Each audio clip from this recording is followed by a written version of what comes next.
Vamos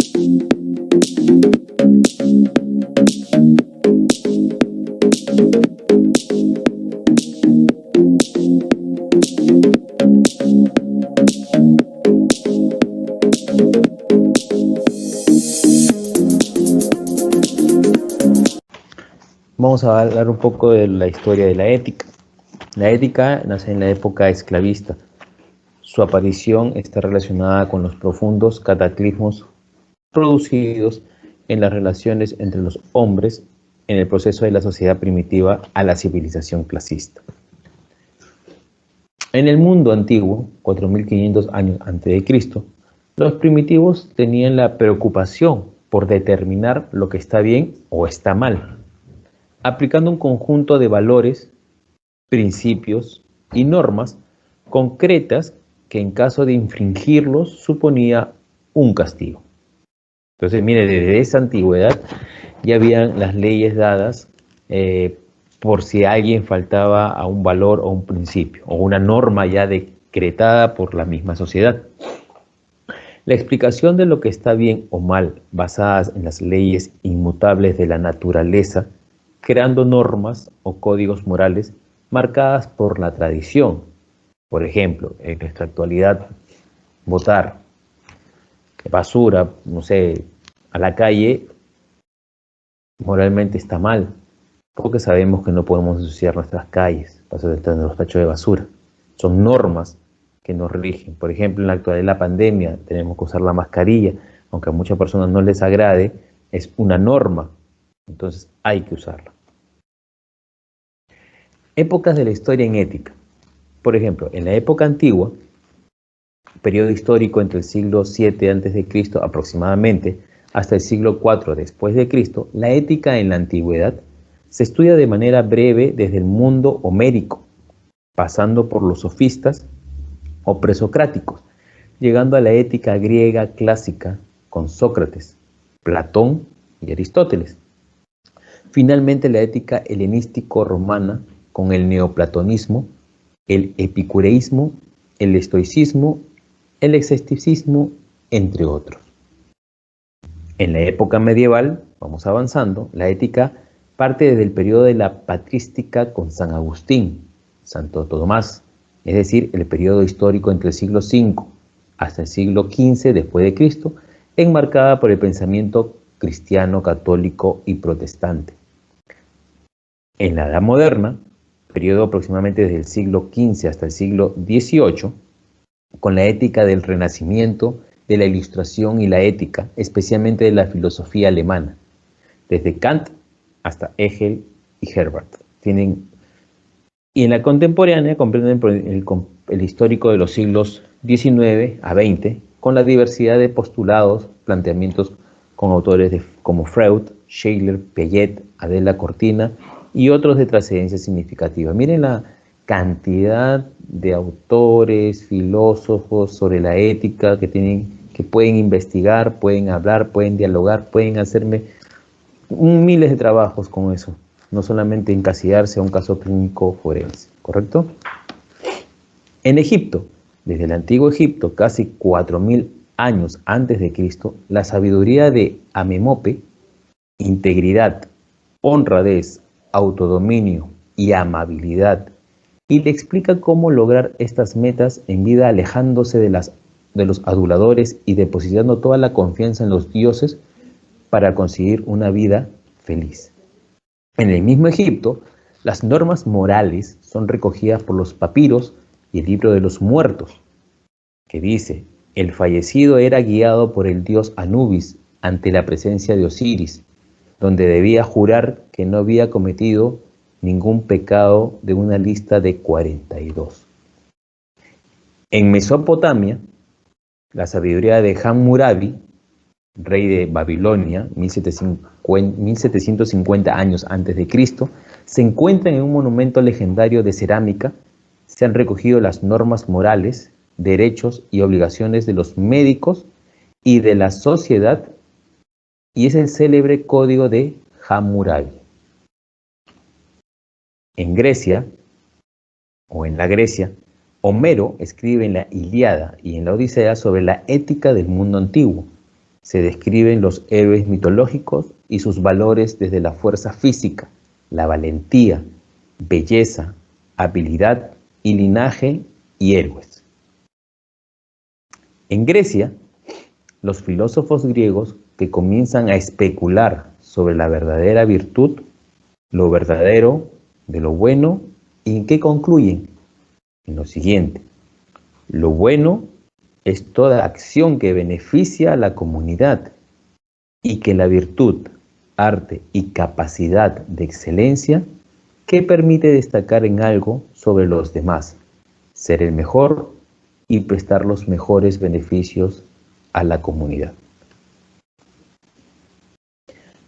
Otro filósofo, Sócrates, siglo V a.C., fundador de la filosofía moral, en su libro Diálogos, usa la reflexión como una actitud de búsqueda del verdadero bien.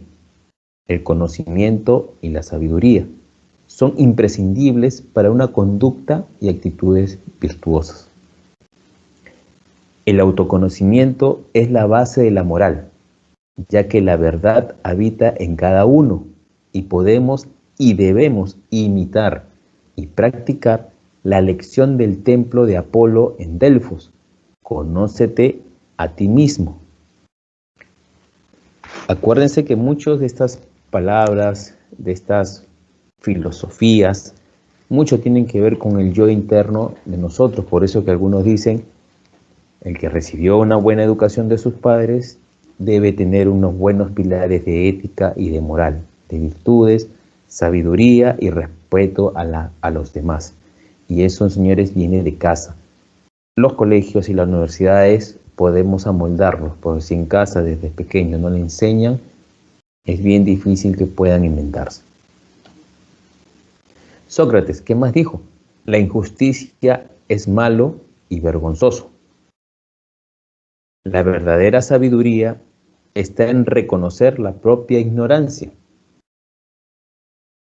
Miren qué interesante, ¿eh? Es lo que algunos decimos en la ontología, ser críticos con nosotros mismos. Así que hay muchos colegas que a veces creen que ellos tienen toda la razón en algunos tratamientos y a veces no es así. Necesitas el consejo o el apoyo de otro profesional con más experiencia o más especialista en la materia. Por eso que dice que la verdadera sabiduría está en reconocer la propia ignorancia de uno. Y eso se ve claramente, por ejemplo, si es que hay una cirugía muy difícil, nosotros no podemos hacerlo, tenemos que llamar a un especialista. Yo solo sé que no sé nada. Esta es la palabra clásica de Sócrates. Las almas ruines solo se dejan conquistar con presentes. Ya, esto va un poquito con la realidad a veces un poco dolorosa, ¿no? Que en las épocas de elecciones que ya se vienen, mucha gente pobre, bueno, se deja conquistar con cosas que le regalan. Entonces, Sócrates es un poco fuerte y directo. Las almas ruines solo se dejan conquistar con presentes. Para él es una expresión fuerte, pero muy verdadera. Platón, 428 a 348 años antes de Cristo, fue discípulo de Sócrates, ¿okay? Lleva la ética a nivel de ciencia y defiende los valores absolutos, ¿cuáles son? El bien, la belleza y la verdad. Son valores absolutos para Platón. Su obra más importante fue Fedón, la República y el Banquete, y plantea que el hombre posee alma inmortal. Aristóteles, 384-322 a.C., médico, biólogo, filósofo. Su ética tiene como fin alcanzar la felicidad, buscando la sabiduría y usando la razón. Acá entra la palabra razón. Las virtudes se adquieren mediante el hábito, tanto las intelectuales como las éticas, ya que el hombre es un ser social animal político, le dice él, capaz de vivir y organizar una sociedad. Entrando un poco al mundo medieval, desde el siglo IV al XV después de Cristo, tiempo en el cual la influencia del cristianismo culmina con la presencia de ¿quién? De Santo Tomás de Aquino, con sus principios básicos. El hombre es creado por Dios, a su imagen y semejanza, y depende de él. La felicidad consiste en la unión con Dios. Santo Tomás de Aquino, 1225-1274, seguidor de Aristóteles, une el intelectualismo griego y la doctrina cristiana. Y existe una vida futura y eterna después de la terrenal para vivir en amor, y su ética es practicar las virtudes cristianas, que son fe, esperanza y caridad. Acá hay un extracto de Santo Tomás de Aquino.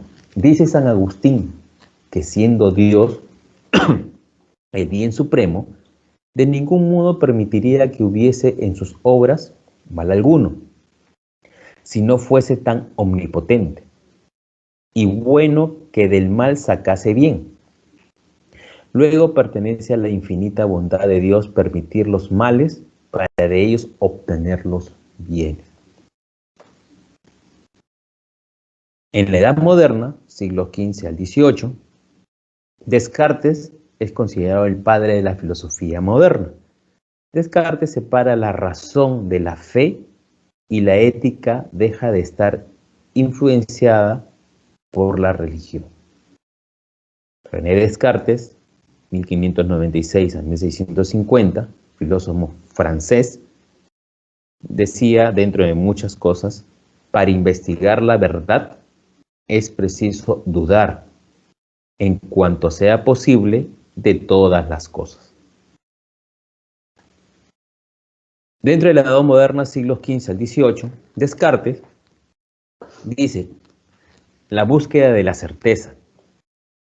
Quiere para la filosofía un método tan exacto y riguroso como el de las matemáticas. Y dice, solo dudando de todo, al menos alguna vez en la vida, se puede llegar a alcanzar alguna verdad. ¿Qué más dijo Descartes? La regla de la evidencia. Aceptar como verdadero solo lo evidente, lo claro y distinto. Importancia de la duda. Dudar de todo al menos una vez en la vida. La duda sirve para llegar a la certeza, fundamentar el conocimiento de modo sólido. La regla del análisis. Dividir lo complejo en lo simple para llegar a ideas claras y distintas. Regla de la síntesis. Ascender desde lo simple, lo claro y distinto, hasta lo complejo. Regla de la enumeración. Revisar los pasos para comprobar que no me he saltado absolutamente nada.